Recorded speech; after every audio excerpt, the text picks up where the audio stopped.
안녕하세요 여러분, 반갑습니다. 잘 들리죠? 자, 저번 시간에 우리 공리 4번까지 공부해 봤는데요. 복습 간단하게 하고 다음 주제로 넘어가 보도록 하겠습니다. 자, 일단 공리 1번이 뭐였죠?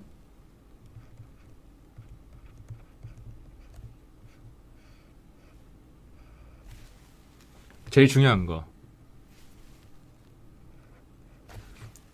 우리 웨이브 펑션의 의미가 뭐다? 어떤 양자역학적인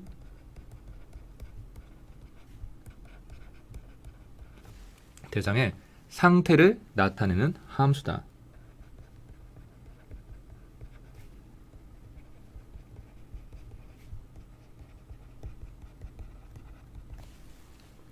대상의 스테이트에 대한 펑션이다. 스테이트 펑션이다.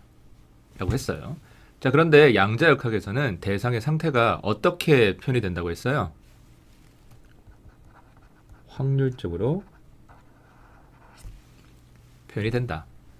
자, 그래서 결국 웨이브 펑션은 뭐다? 대상의 확률적인 상태를 나타내는 함수다. 이 웨이브 펑션의 의미에 대한 내용이 바로 공리 1번이었고요. 자, 다음 공리 2번은요. 두 번째로 중요한 거. 우리가 슈레딩거 이퀘이션을 해석하는 데 있어서 가장 핵심적인 역할을 하는 수학적인 도구.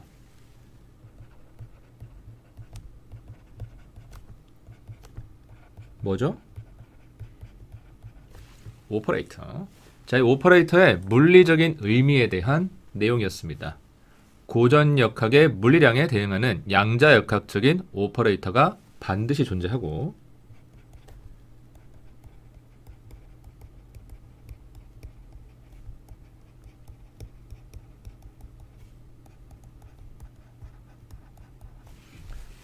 자, 대표적인 고전역학적 물리량 뭐 있어요? 에너지. 에너지에 대한 오퍼레이터가 반드시 존재한다는 거야. 또 뭐 있어? 모멘텀. 모멘텀에 대한 오퍼레이터가 존재한다는 거야. 자, 이렇게 고전역학의 어떤 물리량에 대응하는 양자역학적인 오퍼레이터가 반드시 존재하고, 이 오퍼레이터는 수학적으로 봤을 때 어떻다? 모두 리니어하다.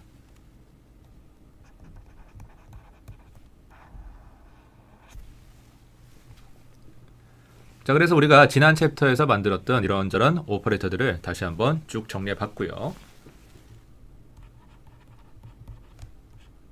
자, 그럼 또 다음 공리 3번은 뭐였어요?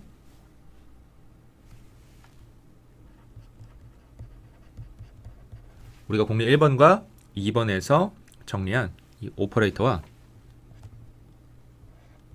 스테이트 펑션으로 이루어진 아이젠밸류 이퀘이션의 아이젠밸류가 바로 뭐다? 우리가 실제로 관찰 가능한 값이다.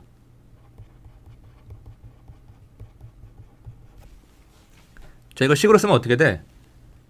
A라는 오퍼레이터에 대해서 어떤 스테이트 펑션 psi를 연산했을 때 이렇게 아이젠밸류 A와 스테이트 펑션이 다시 나오더라. 자, 이게 아이젠밸류 이퀘이션이죠, 그쵸? 이 오퍼레이터 A에 대응되는 물리량의 관찰 가능한 값이 바로 아이젠밸류 작은 a다. 뭐 예를 들면 해밀토니안 오퍼레이터 또 스테이트 펑션에 대한 아이젠밸류 이퀘이션에서 해밀토니안 오퍼레이터에 대응되는 물리량 뭐였어요? 에너지였죠? 이게 슈레딩거 이퀘이션이잖아요, 그렇지? 그래서 슈레딩거 이퀘이션은 수학적으로 보면 어떤 이퀘이션이다? 해밀토니안 오퍼레이터와 스테이트 펑션에 대한 아이젠밸류 이퀘이션이다. 해밀토니안 오퍼레이터에 대한 아이젠밸류가 뭐가 된다? 에너지가 된다.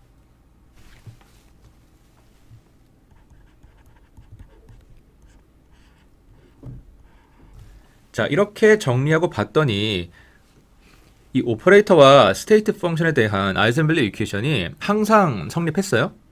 그렇지는 않았죠. 예를 들어서 파티클 리너 박스에서 모멘텀 오퍼레이터와 스테이트 펑션에 대한 아이젠밸류 이퀘이션이 성립하지 않았습니다. 자, 이런 아이젠밸류 이퀘이션이 성립하지 않는다. 무슨 뜻이라고? 성립하면 정확한 값을 측정할 수 있다. 성립하지 않으면 정확한 값을 측정할 수 없다. 다시 말하면 알 수 없다는 거지. 그럼 어떡하죠? 그냥 모르는 거야? 모르니까 그냥 넘어가? 그럴 수 없죠. 자, 정확한 값을 측정할 수 없을 때는, 다시 말하면 어떤 오퍼레이터와 스테이트 펑션에 대한 아이젠밸류 이퀘이션이 성립하지 않을 때는 어떻게 한다? 통계적으로 해당 물리량의 평균값을 구해주면 된다. 어떻게 구해? 샌드위치 노테이션. A라는 물리량에 대한 평균값은 어떻게? 전체 구간에 대해서 스테이트 펑션의 컨주게이트와 스테이트 펑션 사이에 이렇게 오퍼레이터를 끼우고 적분해준다. 이렇게 약속한 거야. 자, 이렇게 해석하니까 우리가 다양한 양자역학적인 현상을 통계적으로 잘 해석할 수 있더라. 아주 성공적이더라. 그래서 지금까지 쓰고 있는 거고요. 자, 그러면 공리 3번과 4번 관련해서 문제 하나 풀어보고 넘어가도록 하겠습니다.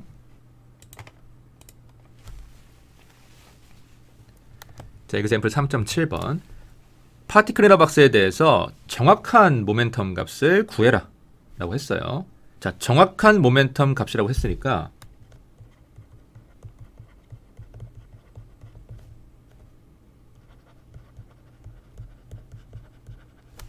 이건 뭐랑은 다른 거야? 우리가 앞에서 구했던 이 모멘텀의 평균값이랑은 다른 거예요. 여러분, 양자역학에서 정확한 값을 구해라 하면 긴장해야 돼. 왜? 정확한 값 구하기가 이렇게 쉽지가 않거든. 자, 그래서 이런 평균값이 아니라 진짜 절대적인 뭐 어떤 순간에 이 파티클 이너 박스의 모멘텀을 구해라. 뭐 이런 뜻입니다. 이게 이제 고전 물리에서는 별게 아닌데 양자역학에서는 쉽지가 않다. 자, 그래서 어쨌든 양자역학적인 대상에 대해서 어떤 물리량, 여기서는 모멘텀이죠. 모멘텀을 구하라고 하니까 뭐가 필요하겠어? 모멘텀에 대한 오퍼레이터가 필요하겠지, 그치? 근데 다행히 모멘텀에 대한 오퍼레이터는 우리가 잘 알고 있습니다. 요런 미분 오퍼레이터라고 했어요. 자, 그 다음 파티클 이너 박스에 대한 스테이트 펑션. 요건 뭐 새로 풀 필요 없죠? 앞에 있으니까. 이런 사인 함수더라.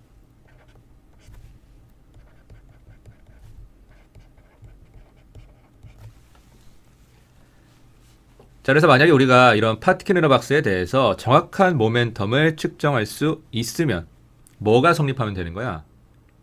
이 모멘텀 오퍼레이터와 파티클 이너 박스의 스테이트 펑션에 대한 아이젠밸류 이퀘이션이 성립하면 되는 거야. 식으로 쓰면 이 스테이트 펑션에다가 모멘텀 오퍼레이터를 취했을 때 이게 뭐가 나오면 된다? 어떤 상수. 여기서는 그게 우리가 구하고 싶은 이 모멘텀 값이 되겠죠. 곱하기 스테이트 펑션이 다시 나오면 된다. 이게 성립하면 우리가 모멘텀 값을 정확히 측정했다, 알아냈다 라고 얘기할 수 있다는 거야. 이게 공리버 3번. 자, 그럼 한번 해볼게요. 모멘텀 오퍼레이터 이렇게 되고 여기다가 스테이트 펑션을 취했을 때 이게 상수 곱하기 스테이트 펑션이 다시 나오는지 확인을 하면 된다. 이건데 뭐 상수 같은 건 앞으로 빼고요. 뒤에 sin n 파이 x 나누기 a만 미분해주면 되죠. sin 미분하면 코사인. 자, 이렇게 되는데 아니 지금 스테이트 펑션에 있던 sin 함수가 코사인 함수로 바뀌었죠. 이거 어떤 상수 곱하기 스테이트 펑션 꼴로 표현할 수 있어요, 없어요? 아니 어떻게 코사인 함수에다가 상수를 곱해서 사인을 만들 수 있겠어, 그치? 안 된다. 결국 이 파티클 이너 박스에 대해서 모멘텀 오퍼레이터와 이 스테이트 펑션은 이런 아이젠밸류 이퀘이션을 만족한다, 만족하지 않는다, 만족하지 않는다. 이게 성립하지 않는다는 거야. 이게 무슨 뜻이라고?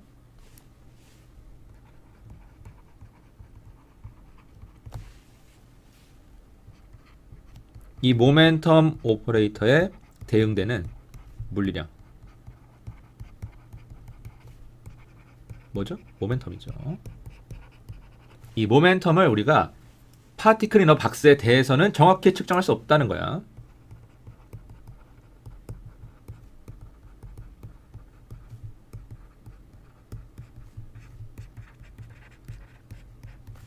모든 양자역학적인 시스템에 대해서 측정할 수 없다. 이건 아니야. 파티클 인 어 박스에 대해서만 측정할 수 없다는 거예요. 자, 측정할 수 없으니까 어떻게 하면 돼? 잘 모르겠는데요? 하면 돼? 안 되지. 자, 이럴 때 공리 4번을 이용해서 뭐라도 구하자. 모멘텀의 평균값이라도 구하자. 통계적으로 해석하자. 자, 그래서 앞에서 이 모멘텀 평균값 구해봤잖아요. 뭐 나왔어요? 기억나? 0 나왔지, 그치? 나름대로 해석도 해봤고요. 자, 그래서 이런 식으로 양자역학에서는 오퍼레이터와 스테이트 펑션이 가장 중요한 의미를 갖는데, 그런 의미가 이렇게 아이젠밸류 이퀘이션이라는 수학적인 형태로 표현이 된다. 자, 이렇게 정리해 두시면 되겠습니다. 자, 이제 마지막 공리인데요. 자, 지금까지는 우리가 타임 인디펜던트한 경우에 대해서만 생각해 봤거든요. 그러니까 다시 말하면 우리 슈레딩거 이퀘이션 뭐 아니면 스테이트 펑션이 그냥 공간에 대한 함수였어요. 이런 식으로 뭐 x만의 함수, 뭐 아니면 3차원에서는 x, y, z에 대한 함수 이렇게. 근데 여러분 물리에서는 시간도 중요하잖아요. 사실 시간도 중요하다라기보다는 시간이 진짜 제일 중요하지, 그치? 공간만큼이나 중요하죠. 자, 그래서 여태까지 이 논의를 확장을 해서 일반적인 타임 디펜던트한 경우에 대해서는 뭐 예를 들면 우리 슈레딩거 이퀘이션이 어떻게 표현이 되는지 한번 알아보도록 하겠습니다. 자, 이게 공리 5번이에요. 타임 디펜던트한 슈레딩거 이퀘이션의 형태가 어떻게 되냐. 이 질문에 대한 답이 이 자체가 공리 5번입니다. 자, 일단 제가 스포를 해드릴게요. 단번져 적어드릴게.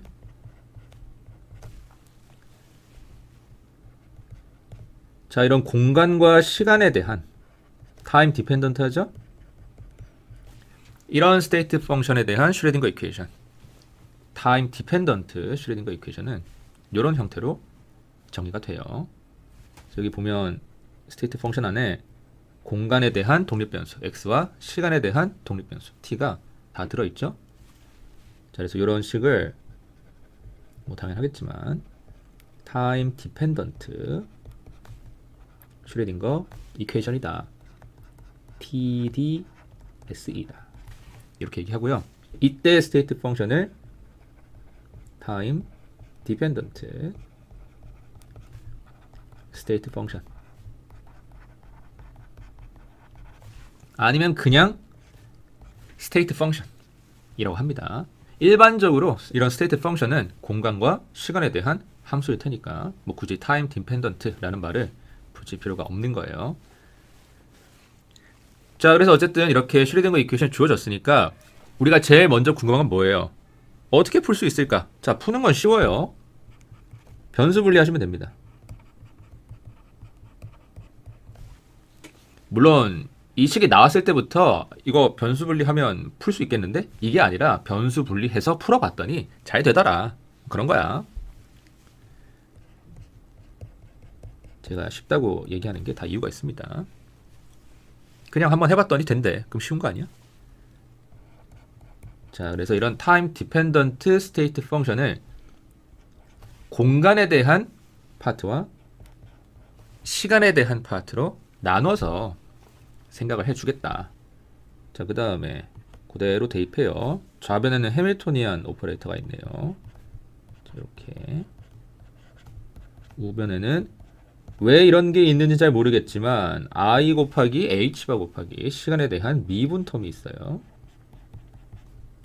좀만 참아. 왜 이런 게 나오는지 제가 알려드리겠습니다. 자, 근데 여기 좌변에 있는 이 해밀토니안 오퍼레이터는 뭐 1차원에서는 이렇게 생겼잖아.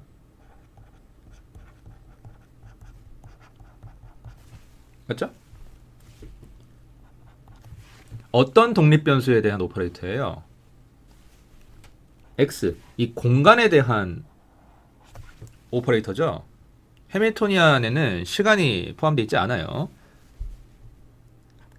자, 그래서 좌변 같은 경우에는 이 시간 파트가 이렇게 상수 취급을 당해서 앞으로 빠져나오고요. 우변은 시간에 대한 편미분이죠. 공간 파트가 이렇게 또 상수 취급을 당해서 앞으로 빠져나오게 됩니다. 자, 이거 정리 좀 해볼까? 양변을 p사이 f 이걸로 나눠주게 되면 좌변은 이렇게 되고요. 그치? 여기에도 나누기 p사이 f, 우변에도 나누기 p사이 f 하면 이렇게 지워질 거 아니야? 자, 우변도 마찬가지로 이렇게 지워지고 f 분의 ih가 df dt 이렇게 된다. 자, 그래서 보니까 이 좌변은 어때요? x밖에 없죠. 그치? 우변은 어때요? 여기는 또 t밖에 없죠. 아, x에 대한 함수와 t에 대한 함수가 서로 완전히 다른 두 독립변수에 대한 별개의 함수가 항상 같대. 이 두 함수는 어떤 함수일 수밖에 없어요? 상수함수일 수밖에 없다. 자, 이 상수를 여기서 E라고 하겠습니다. 왜 갑자기 E라고 하죠? E는 에너지 아니에요? 자, 이 상수가 에너지가 돼요. 이 세퍼레이션 컨스턴트가 에너지가 되는데, 자, 식 정리해보면 이게 왜 에너지가 될 수밖에 없는지 바로 튀어나옵니다. 자, 일단 좌변 한번 정리해볼게요.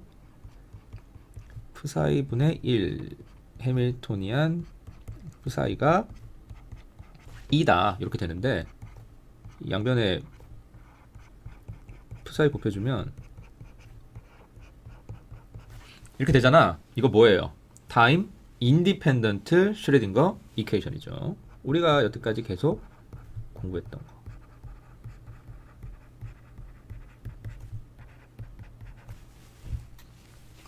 자, 그래서 이 상수가 사실 에너지가 될 수밖에 없습니다. 왜? 타임 인디펜던트 슈레딩거 이퀘이션이 성립해야 되거든. 자, 우변도 한번 정리해 볼까요?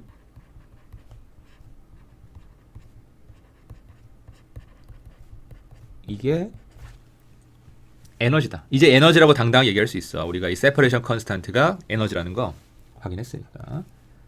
자, 그러면 이런 식으로 한번 정리해 볼까요? 왼쪽에는 미분 텀만 남기고 나머지 다 이항해서 뭐 이런 식으로. 근데 분모에 허수가 들어가 있으니까 조금 불편하죠? 유리화를 시켜줍시다. 분모에도 i 곱하고 분자에도 i 곱하면 되죠. 자, 이렇게 되는데 요거 1차 미분 방정식이죠. f라는 함수를 t에 대해서 한번 미분했더니 앞에 어떤 상수가 나오고요. 이거 다 상수잖아. i도 상수고 h바도 상수고 에너지도 상수야. 거기에 다시 이렇게 f가 나오더라. 뭐 물론 이거 뭐 적분해가지고 풀 수도 있지만 여러분 대략 f가 어떤 형태일 거라고 짐작할 수 있어요. 미분했을 때 자기 자신이 나오는 함수. 근데 앞에 상수를 토해내는 함수. 뭐야? 익스포넨셜 펑션인데 이 개수가 뭐가 붙어있으면 되겠어요? 이 상수가 붙어있으면 되는 거 아니야? 이렇게? 이거 미분하면 앞에 마이너스 i 2 나누기 h바 나오고 뒤에 자기 자신 다시 나올 거 아니야. 맞죠? 자, 그래서 결국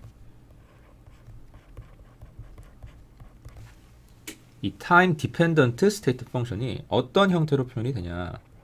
우리가 여태까지 계속 풀어왔던 이 time independent 슈레딩거 이퀘이션의 솔루션 곱하기 익스포넨셜의 마이너스 i 2t 나누기 h바.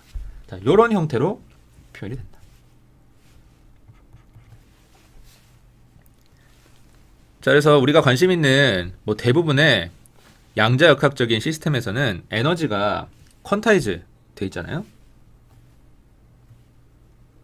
그래서 이거를 보통 에너지를 이렇게 수열 형태로 표현을 해서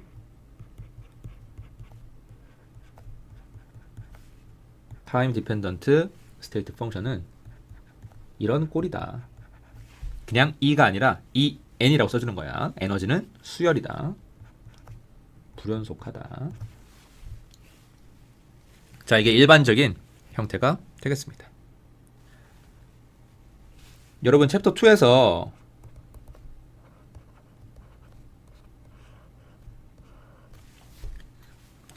우리 타임 인디펜던트 슈레딩거 이퀘이션 만들 때 웨이브 이퀘이션에서 뭐 어떻게 해가지고 유도했잖아요.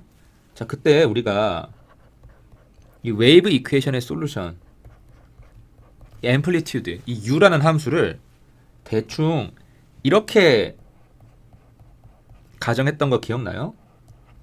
공간 파트, 자, 공간적인 출렁임이란 뜻이지.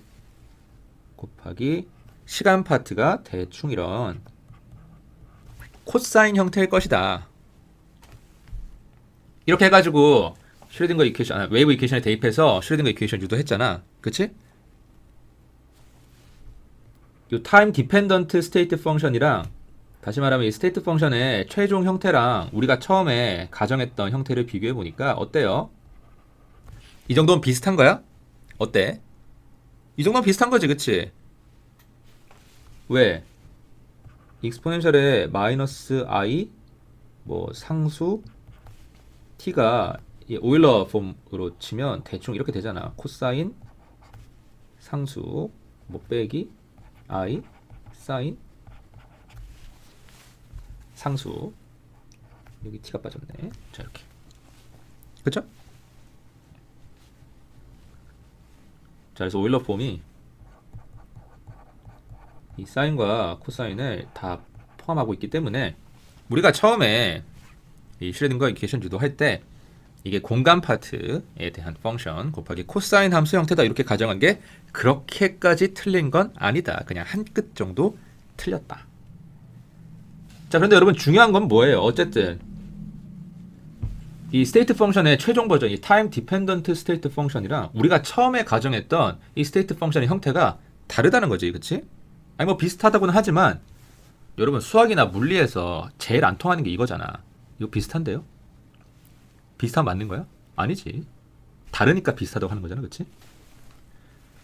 아니 그러면 우리 앞에서 이 타임 인디펜던트 슈레딩거 이퀘이션의 솔루션 가지고 막 이것저것 다 해놨는데 공리 1, 2, 3, 4가 다 이런 타임 인디펜던트 슈레딩거 이퀘이션을 가지고 또 타임 인디펜던트 스테이트 펑션을 가지고 정리가 된 거잖아. 이거 다 다시 해야 되는 거 아니에요? 어때요? 한번 확인해 볼까? 일단 제일 중요한 거. 제일 중요한 게 뭐겠어? 당연히 공리 1번이지. 지금 스테이트 펑션의 형태가 조금 달라졌는데, 자, 이 형태가 조금 달라진 게 이 공리 1번이 성립하는지 성립하지 않는지에 영향을 주는지 한번 확인을 해보자. 자, 공리 1번은 한마디로 정리하면 뭐에 대한 내용이냐? 임의의 위치, 뭐 또는 구간 x에서 x 플러스 dx 사이에 우리의 양자역학적인 대상이 뭐 파티클도 좋고 뭐 전자도 좋고 존재할 확률. 이 스테이트 펑션의 의미에 대한 내용을 담고 있다. 자, 그런데 지금 스테이트 펑션의 형태가 조금 달라졌으니까 이 달라진 형태가 기존에 우리가 유도했던 타임 인디펜던트 스테이트 펑션이랑 혹시 상충하지는 않는지 그거 확인해 보기에 굉장히 적절하다고 볼 수 있겠죠. 자, 그래서 이 확률이 어떻게 표현이 되냐면 스테이트 펑션의 컨주게이트 곱하기 스테이트 펑션, 사실 요게 요 스테이트 펑션의 크기의 제곱이다, 요런 뜻이지. 크기의 제곱이 확률 밀도 함수가 되고 거기다가 구간의 길이 dx를 곱해주면 요게 확률이 된다.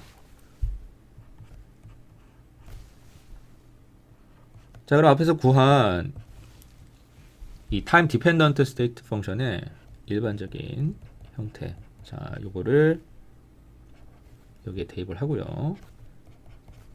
컨주게이트 곱하기 뒤에 한 번 더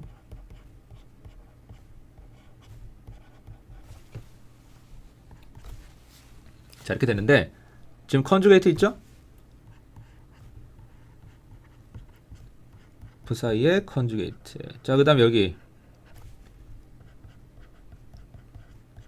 허수 있죠? 부호 바꿔주고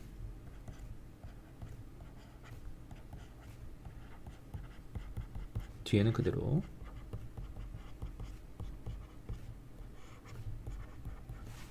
저번에 누가 이거 질문하던데 이렇게 그 지수에 있는 것도 이렇게 그냥 부호 마음대로 바꿔도 돼요? 그러던데 당연히 됩니다. 해보면 되지. 자, 요거에 컨주게이트인데 이거 오일러 폼으로 고쳐서 쓰면 이렇게 되잖아요. 2 나누기 h바 t 빼기 i 사인 2 나누기 h바 t, 그치? 자, 이거에 컨주게이트니까 컨주게이트 있으면 뭐만 바꾸면 된다고? 허수 부호 플러스 i 사인 2 나누기 h바 t. 이거 다시 오일러 폼으로 써주면 어떻게 돼요? 익스포넨셜에 플러스 i 2t 나누기 h바. 됐죠? 자, 그래서 요 마이너스 이렇게 플러스로 바꿔주면 된다. 일반적인 경우에는 당연히 안 되겠지. 지수가 허수를 포함하고 있을 때만 이렇게 쓸 수 있는 거예요. 오일러 폼 형태로 나타낼 수 있을 때만. 자, 어쨌든 요거 곱해 봅시다. 어떻게 돼요? 지금 여기 플러스 마이너스 지워지지, 그치? 뭐만 남아?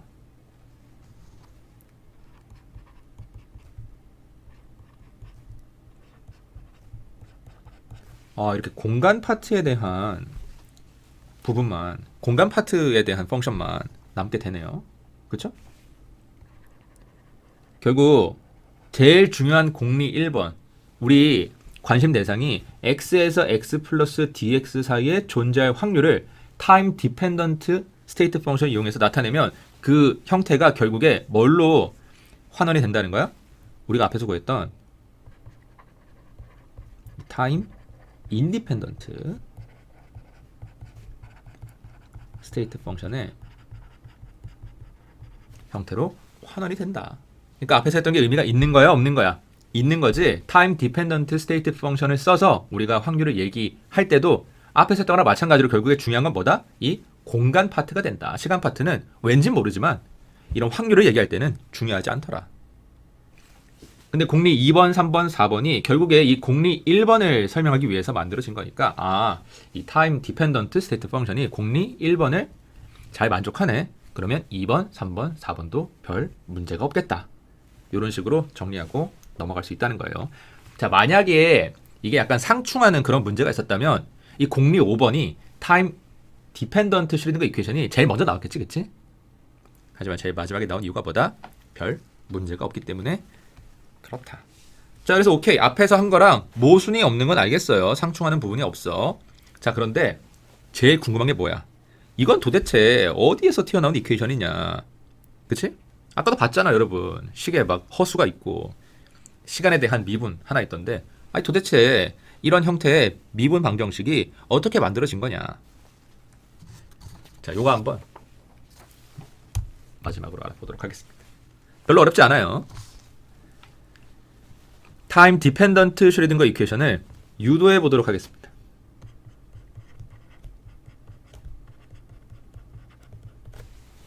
근데 뭐 우리 슈레딩거 이퀘이션도 만들었는데 이거 정도야. 자, 근데 이거 저만 이렇게 하는 거거든요. 혹시 여러분이 더 좋은 방법을 발견하시면 좀 알려주세요. 아직까지 알려준 사람이 없긴 했는데. 자, 그래서 언제나 시작은 뭐야? 시작은 웨이브 이퀘이션이야. 우리는 지금 뭐에 관심이 있는 거예요? 뭐 양자역학적인 대상이라고 이렇게 퉁쳐서 얘기하지만 좀 더 자세하게 구체적으로 얘기하면 웨이브 파티클에 관심이 있는 거잖아. 그러니까 시작은 웨이브 이퀘이션입니다. 웨이브 이퀘이션에다가 뭐 어떻게 하든 뭔가 이 입자적인 측면에 반영을 해주면 되는 거예요. 자, 그래서 우리 타임 디펜던트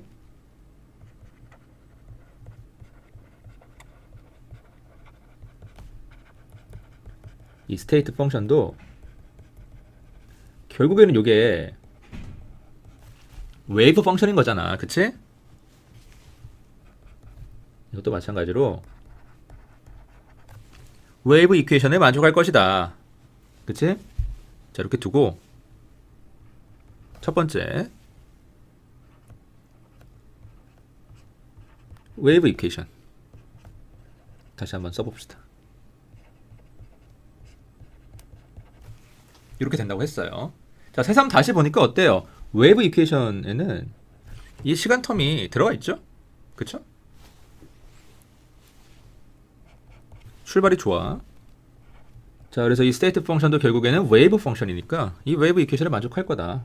대입해요. 이게 어떤 함수가 어떤 이퀘이션에 만족한다 라는 말에 수학적인 표현이잖아. 대입해도 된다. 자, 이렇게 써주고요. 벌써부터 그럴듯한데 지금 요게 조금 불만이죠. 이 속력 V가 너무 올드 스타일이야. 고전 역학적이에요.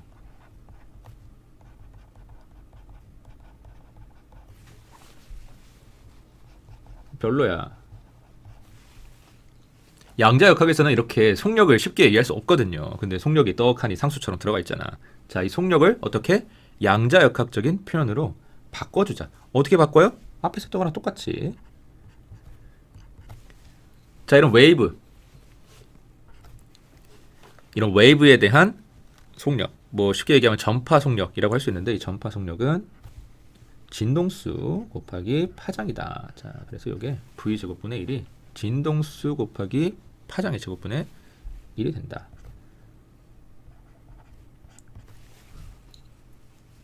나눠서 써주면 진동수 제곱분의 1 곱하기 파장 제곱분의 1이 있는데 여러분 파장 제곱분의 1은 이게 플랑크 컨스탄트 h 제곱분의 모멘텀 제곱이 되죠. 이게 어디서 나온 거야?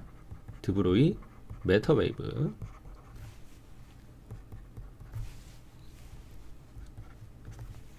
파장은 뭐다? 운동량분의 플랑크 컨스탄트다. 질량이 있는 물질인데 그 물질이 웨이브처럼 이렇게 출렁일 때 그때 파장을 이렇게 그 물질의 모멘텀과 플랑크 컨스탄트를 가지고 나타낼 수 있다. 물리학에서 했던 거죠.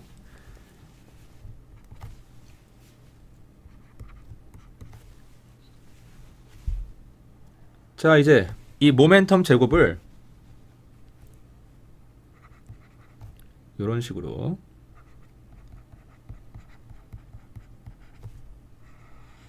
치환을 하고요.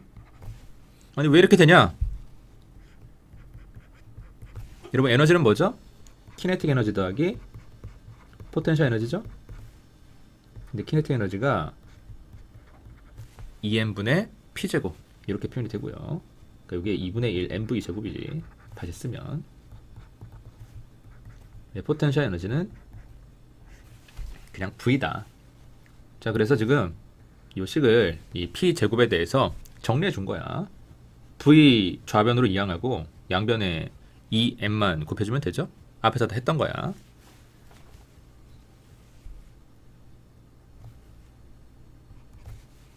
자, 그 다음에 마지막으로 지금 람다는 없어졌는데 앞에 이 진동수, 이 누 제곱이 남아있잖아요. 자, 요것도 어쨌든 이 식에 에너지가 들어있으니까 에너지에 대한 표현으로 바꿔줄게요. 자, 어떻게 바꿔주냐? 여러분, 이런 웨이브 파티클, 양자역학적인 대상의 에너지 어떻게 된다고? 플랑크 컨스탄트 곱하기 진동수다. 그러니까 많이 진동하면 에너지가 커진다는 거야. 그때 비례상수가 플랑크 컨스탄트인 거고. 그래서 누 제곱은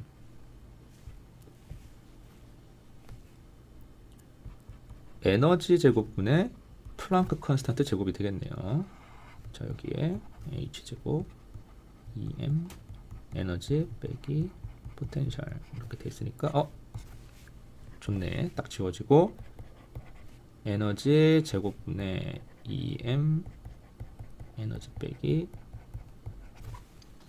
vx가 된다. 자, 그래서 결국 지금 요 v 제곱분의 1을 요렇게 치환을 했어요. 조금 복잡해지긴 했지만 어쨌든 에너지가 들어가 있어서 이런 양자역학적인 대상을 표현하는 데는 훨씬 적합해. 이런 양자역학적인 대상에 대해서는 우리가 속력을 얘기하기는 정말 힘들지만 에너지는 할만하거든. 왜? 슈레딩거 이퀘이션에 에너지가 들어있으니까.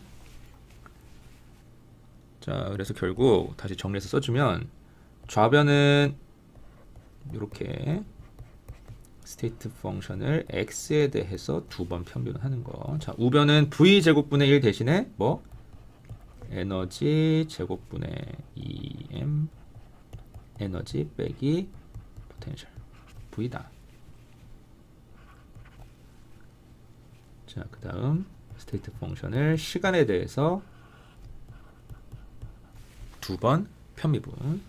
자, 이게 우리 1번식입니다. 자, 지금 보시면 좌변에 d제곱 푸사이 dx제곱이 있거든요. x에 대해서 이 스테이트 펑션을 두 번 편미분하는 거. 자, 이거 잘 기억해 두세요.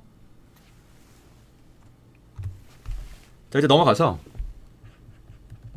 지금 스테이트 펑션이 어쨌든 간에 웨이브 펑션이니까 웨이브 이퀘이션에 만족할 것이다 라는 데서 식이 하나 나왔어.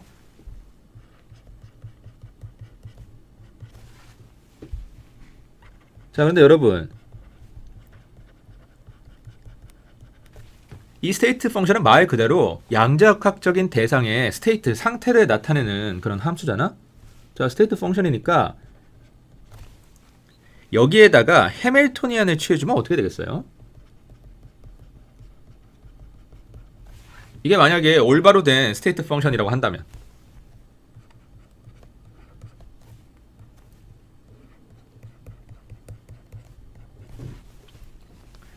해밀토니안 취하면 무조건 뭐 나와야 돼?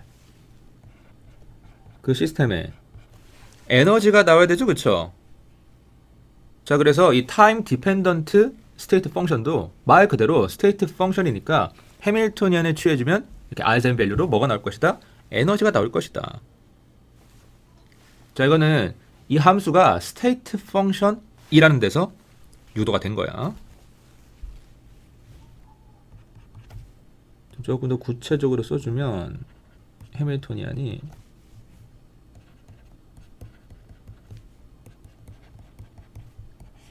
이렇게 되니까, 그치?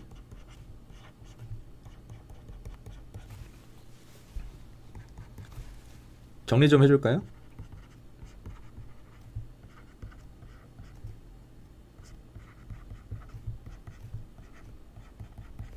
v는 그냥 곱하면 되고,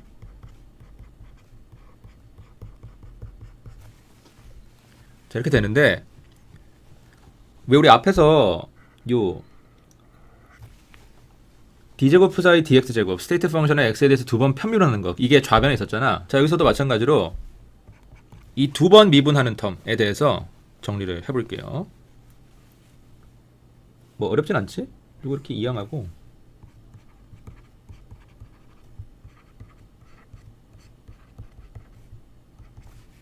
그러면 에너지 빼기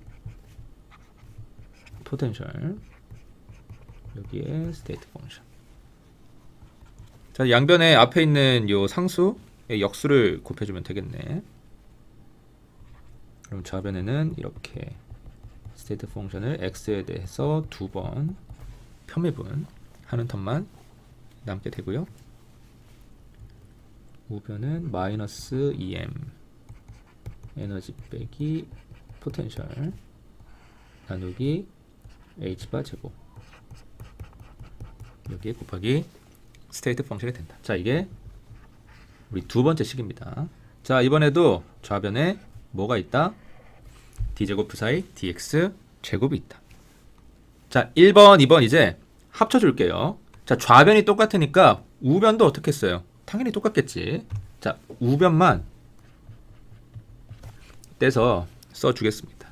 자, 첫 번째 식의 우변이 요렇게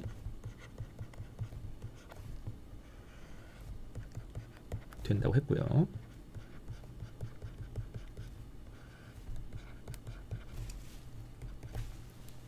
두 번째 식의 우변이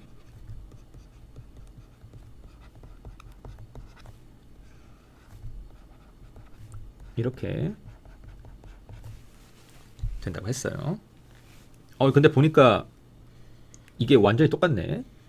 아주 좋아. 다 지워버릴 수 있고.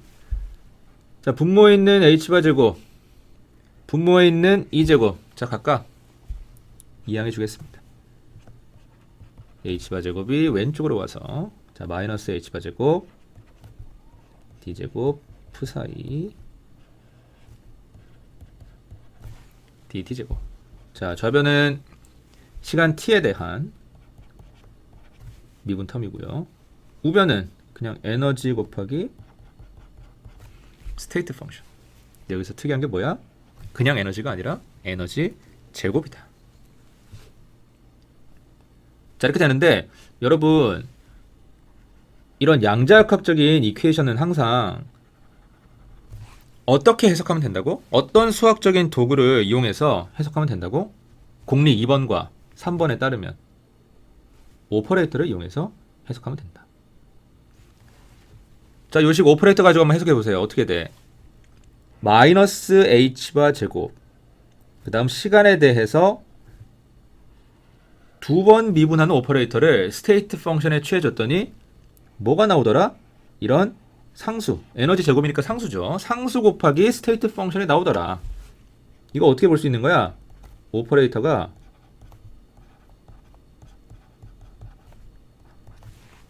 이건데 마이너스 h바 제곱 d제곱 dt제곱 마이너스 h바 제곱 곱하고 시간에 대해서 두 번 편미분하는 오퍼레이터. 자, 이 오퍼레이터를 스테이트 펑션에 취했더니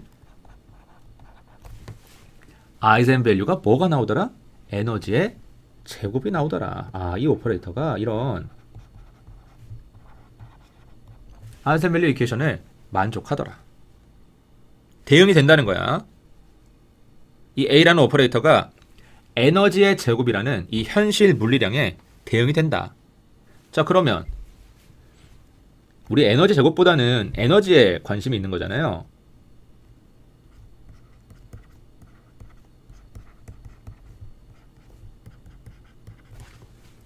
그러니까 양변에 이렇게 루트를 씌워주면 이 오퍼레이터에다가 루트 취한 게 에너지에 대한 오퍼레이터가 되겠네요.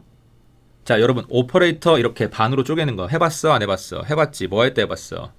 키네틱 에너지 오퍼레이터에서 모멘텀 오퍼레이터 유도할 때 해봤죠? 어떤 오퍼레이터의 제곱은 뭐다? 그 오퍼레이터를 이렇게 두 번 취한다는 뜻이다. 자, 결국 이 오퍼레이터의 루트 취한 거. 자, 요거를 두 번 취했을 때 위에 있는 게 나오면 되죠, 그쵸? 나와, 안 나와? 나오지?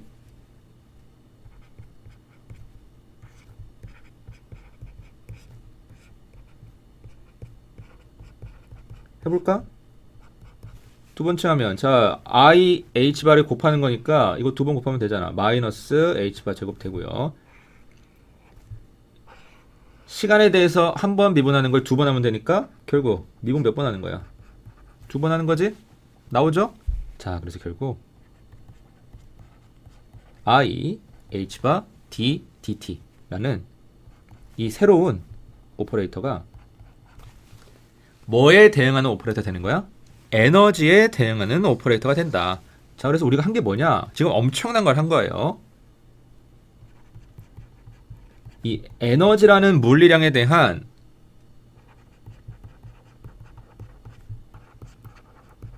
오퍼레이터를 새로 만들었습니다. 왜 새로 발견했다고 하지? 원래 뭐가 있었나? 있었잖아. 여러분, 에너지에 대한 오퍼레이터 뭐야? 원조는 누구예요? 해밀턴이 아니지, 그치? 자, 그래서 이 타임 디펜던트 스테이트 펑션은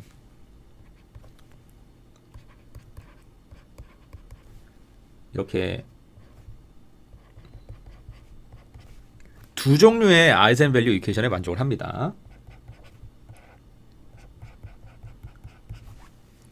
둘 다 에너지에 대한 아이젠밸류 이퀘이션이야. 이렇게 시간 미분 함수에 대한 시간 미분 오퍼레이터에 대한 아이젠밸류 이퀘이션. 그 다음 해밀토니안에 대한 이 원조 에너지 오퍼레이터에 대한 아이젠밸류 이퀘이션.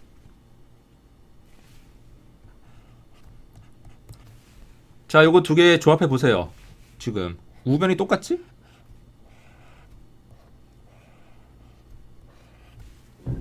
그럼 좌변도 당연히 똑같겠네? 아래 거 좌변 해밀토니안 스테이트 펑션은 뭐랑 같다? 앞에서 구한 이 시간에 대한 오퍼레이터 IH바 DDT 스테이트 펑션 누구랑 같다? 이게 뭐예요?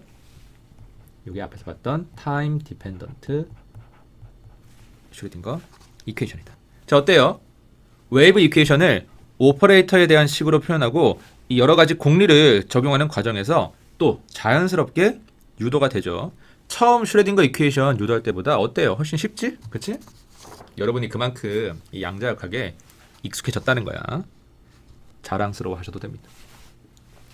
자, 그래서 타임 디펜던트 슈레딩거 이퀘이션에 이런 의미가 담겨 있다. 수학적으로 한번 해석해 봤고요.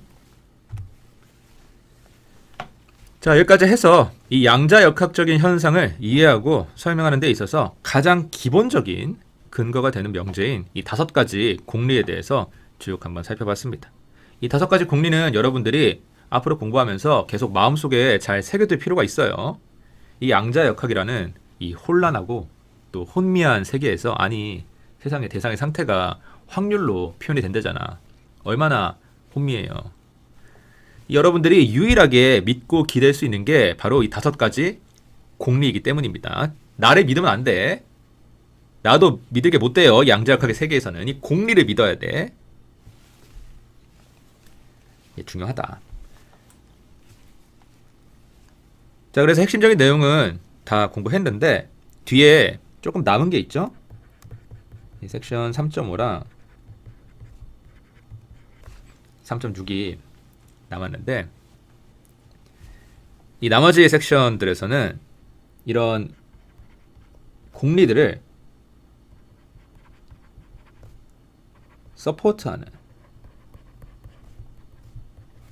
지원하는 몇 가지 수학적인 도구들에 대해서 공부해 볼 거예요. 이 슈레딩거 이퀘이션이라는 게 워낙 그 수학적인 측면이 강한 이퀘이션이기 때문에 사실 그럴 수밖에 없지. 이 양자역학적인 현상이라는 것 자체가 굉장히 추상적인 거니까 대상의 스테이트가 확률로 표현이 된다는 거니까 사실 수학에 도움이 없으면 우리가 이해하기가 굉장히 힘들 거예요. 그래서 추가적으로 이 수학적인 도구가 몇 가지 더 필요한데 자, 이거를 섹션 3.5, 3.6에서 한번 알아보겠다 라는 거고요. 자, 첫 번째 도구는 허미션 오퍼레이터라고 하는 건데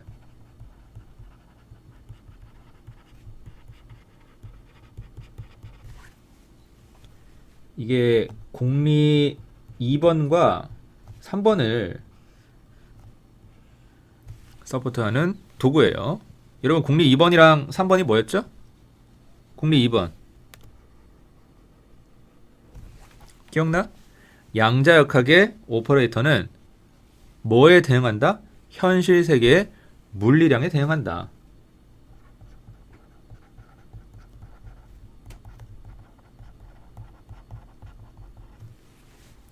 그리고 이 오퍼레이터들은 모두 어떻다? 수학적으로 봤을 때 리니어하다. 공리 3번은 오퍼레이터와 어떤 스테이트 펑션에 대한 아이젠밸류 이퀘이션 식으로 쓰면 이렇게 되겠죠?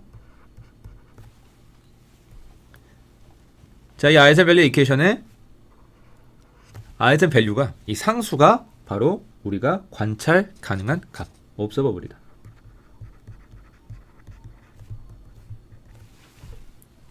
이거는 우리가 정확하게 측정할 수 있다. 이게 이제 공리 3번이었지. 자, 여기서 이 양자역학적인 오퍼레이터가 만족해야 되는 수학적인 조건이 두 개가 나오는데, 자, 첫 번째가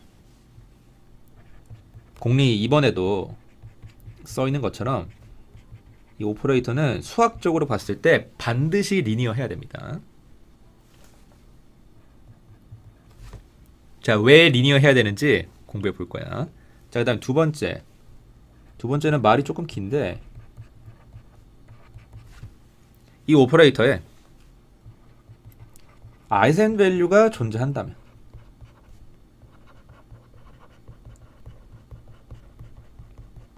다시 말해서 이 오퍼레이터와 어떤 스테이트 펑션 사이에 아이젠밸류 이퀘이션이 성립한다면, 뭐 이런 뜻이지. 존재한다면, 자, 이 아이젠밸류는 반드시 실수여야 합니다. 위아 넘버. 허수가 나오면 안 된다는 거야. 에이, 물리에서 무슨 허수에 할 수도 있겠지만 지금 양자역학에서는 허수가 굉장히 많이 나오죠, 그렇죠? 심지어 슈레딩거 이퀘이션에서 허수가 있잖아. 좀 전에 유도했잖아. 타임 디펜던트 슈레딩거 이퀘이션의 우변에 허수가 있어요. 그래서 이 아이젠밸류가 허수가 나오지 말란 법이 없어. 이퀘이션에 허수가 있으니까. 근데 그러면 된다는 거야? 안 된다는 거야? 안 된다는 거야. 왜 안 되겠어요? 이 아이젠밸류의 물리적인 의미가 뭔데? 이게 관찰 가능한 값이잖아. observable이잖아. 여러분, 관찰 가능한 값이 허수면 되겠어? 안 되겠어? 당연히 안 되겠지.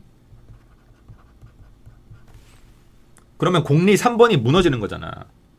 아니, 내가 아이젠밸류 이퀘이션 만족한다고 이 observable 값 구해놨더니 아니 그 값이 허수래.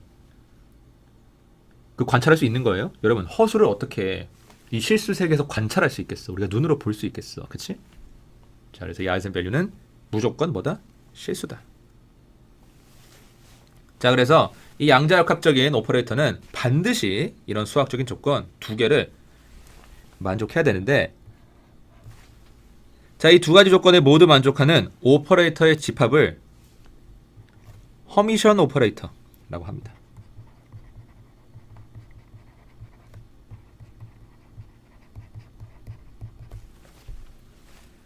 왠지 굉장히 중요할 것 같죠, 그렇죠? 이런 오퍼레이터, 양자역학의 근간이 되는 오퍼레이터라고 할 수 있잖아.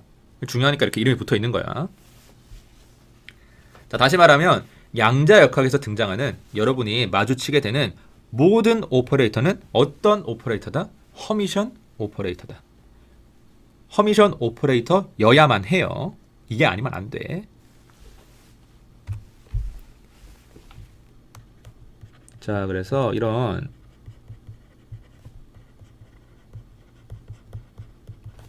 허미션 오퍼레이터를 수학적으로 이제 멋있고 깔끔하게 한 줄로 딱 정의할 수 있는데, 이거를 말로 쓰면 다음에 적분식을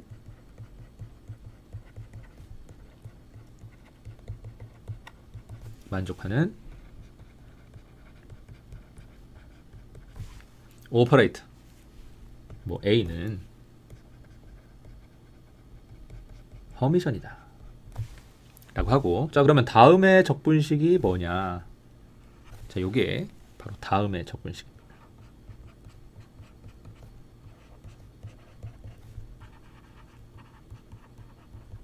오퍼레이터 A가 이런 스테이트 펑션에 대한 공간 적분식을 만족하는데, 자, 이 컨주게이트 위치 잘 보세요.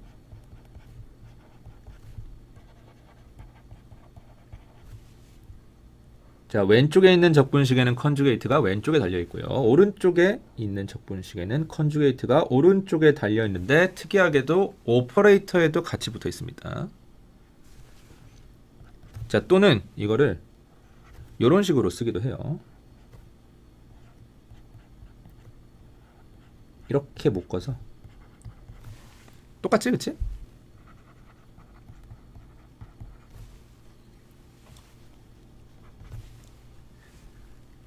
자, 이거랑 이거는 그냥 곱하기니까 요거를 순서를 바꿔서 요렇게 쓰기도 합니다.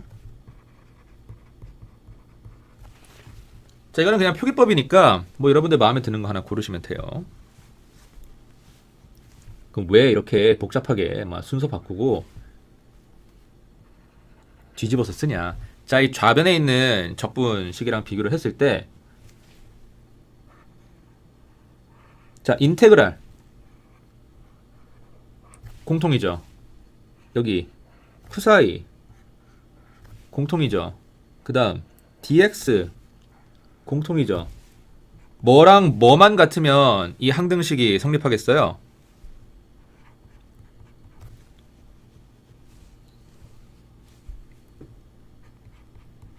요거랑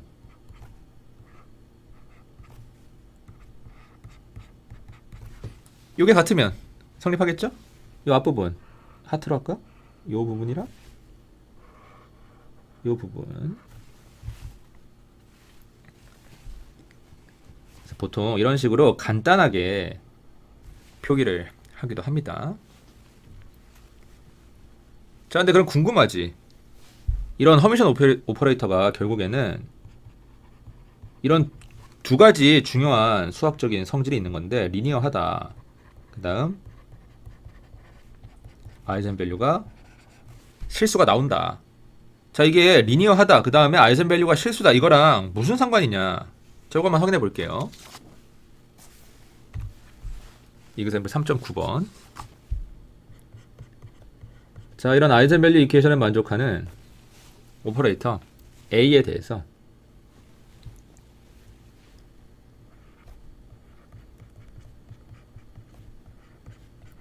앞에서 얘기했던 요 적분식 있죠?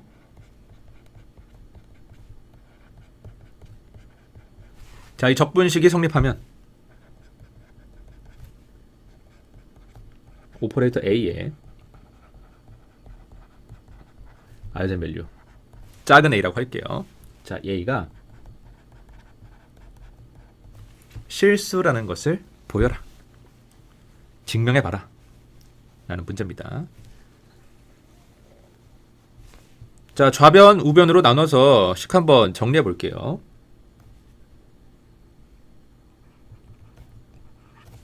일단 좌변부터, 요거는 크게 어렵지 않죠? 우리가 흔히 보던 그런 형태니까. 자, 전체 공간에 대한 적분이고요. 근데 위에서 뭐래요? 이 스테이트 펑션 푸 사이에다가 오퍼레이터 H 하면 뭐라고? 어떤 상수 A 곱하기 스테이트 펑션이다. 이런 아이젠밸류 이퀘이션에 만족한다. 이건 문제에서 알려줬어요. 여기서 중요한 건 뭐냐? 이 A가 실수냐는 거야. 자, 어쨌든 실수건 허수건 상수는 상수니까 적분 바깥으로 나오고요. 그럼 푸사이 컨주게이트 푸사이. 자, 이거에 대한 공간 적분. 자, 이게 1번 식입니다. 좌변 정리한 거. 자, 다음 2번 우변도 한번 정리해 볼게요. 자, 이렇게 되는데, 오퍼레이터에 컨주게이트 붙어 있는 걸 어떻게 하지? 고민하지 말고 묶으세요. 이렇게. 그럼 이거 어때? 계산할 수 있잖아. 어떻게? 위에 나와 있잖아요. 이 오퍼레이터가 뭘 만족한다고? 위에 있는 아이젠밸류 이퀘이션을 만족한다. 그때 아이젠밸류가 뭐다? A다. 이런 상수가 나온다는 거는 이미 문제에서 알려준 거야. 문제는 뭐야? 이 상수가 실수냐 아니면 허수냐, 이거 한번 판단해봐라.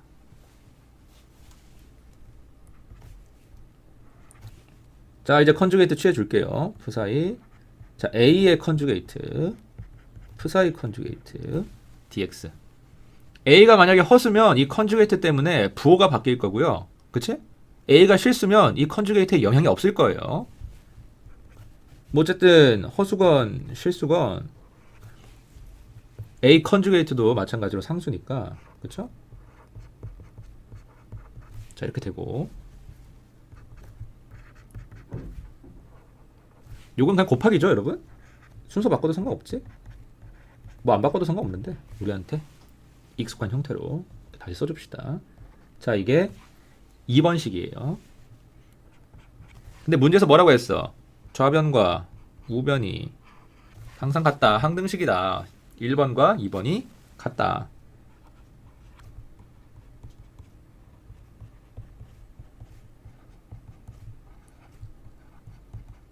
요게 1번, 요게 2번. 뭐 이렇게 그냥 약분해버릴 수도 있지만 우리 수학적으로 좀 럭셔리하게 표현해 봅시다. 이항에서 적분으로 묶으면 이게 0이다. 이렇게 되는데, 자, 여러분 이거 무슨 적분이에요? 확률 적분이지. 자, 이거 전체 공간에 대해서 적분하면 값이 뭐가 나와? 1이지. 최소한 뭐는 아니야. 확률이니까 0은 아니거든요. 자, 그래서 이 식이 0이 되기 위해서는 뭐가 0일 수밖에 없다? A 빼기 A 컨주게이트가 0일 수밖에 없다. 다시 말하면 A랑 A 컨주게이트가 같을 수밖에 없다. 여러분 아까 뭐라고 했어요? A가 만약에 실수면 이 컨주게이트에 영향이 없을 거라고 했어요. 뭐 숫자 1에다가 컨주게이트 취해봤자 그냥 1이잖아. 자, 하지만 A가 허수면 컨주게이트가 분명히 영향이 있을 거란 말이야. I의 컨주게이트 하면 이게 마이너스 I거든. I의 컬러의 복소수는 마이너스 I거든요. 그쵸? 자, 그런데 지금 뭐래요? A랑 A의 컨주게이트가 같대요. 결국 A는 뭐인 거야? real number. 실수다. 언제? A가 허미션. A가 허미션이다. 이게 무슨 뜻이라고?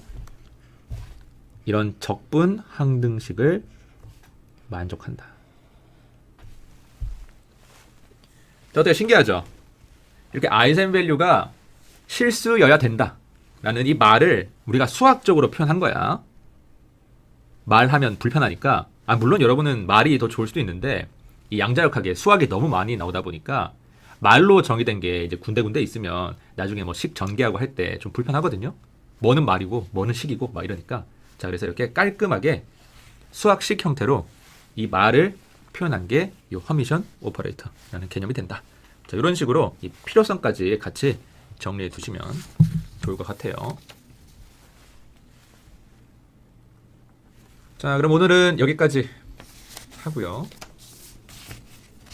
다음에 1시간이 남았는데 다음 챕터 진도 나가기는 여러분들이 조금 부담스러울 것 같아서 다음 시간에는 왜 우리 저번에 그 앵귤러 모멘텀 오퍼레이터 그냥 적당히 여러분들이 한번 풀어보세요 하고 넘어갔잖아요.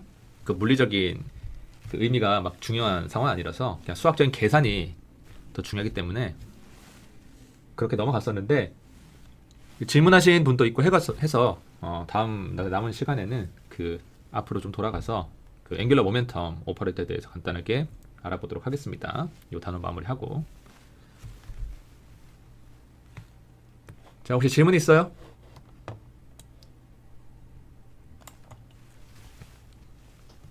맞다. 시험 날짜 내가 분명히 공지할 때는 그 26일이 더 많았는데 어제 밤인가 보니까 또 갑자기 동률이 되더라고. 근데 오늘 아침에 보니까 또 26일이 살짝 많던데,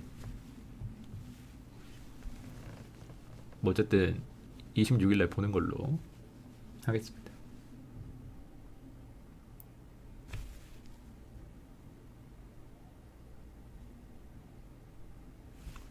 자, 따로 질문 없으면 마치겠습니다. 수고하셨어요. 주말 잘 보내시고 다음 주 화요일 수업 시간에 다시 만나요.